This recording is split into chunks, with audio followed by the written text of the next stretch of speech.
این ادیت جذابو فقط با برنامه اینشات بزن. برای ساختن یک عکس حرفه‌ای وارد اینشات بشید، از قسمت فوتو نیو رو انتخاب کنید و عکسی که می‌خواید باش ادیت بزنید رو وارد کنید. روی کات اوت بزنید، پس زمینه عکستون حذف میشه.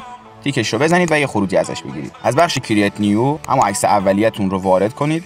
حالا از قسمت پی عکسی که خروجی گرفتید رو وارد کنید. بزرگ کنید تا تصویر غالب بشه روی تصویر اولیه‌تون. به این حالت میتونه خوب باشه. حالا از قسمت ادجاست لایتنس رو روی -15 قرار بدید و سچوریشن رو روی -50. تیکش رو بزنید. از قسمت ادیت اوپاسیتی رو انتخاب کنید و اوپاسیتیش رو روی 50 بذارید. تیک رو بزنید. حالا واسه اینکه جلوه عکسمون بهتر بشه مجددا پی رو بزنید. عکسی که برش دادیم رو انتخاب کنید. بزرگ کنید به مقداری که روی تصویر اولیه‌مون فیت بشه. به این حالت. و خروجی بگیرید. اینم نتیجه کار. توی کامنت ها بگید آموزش بعدی ما چی باشه.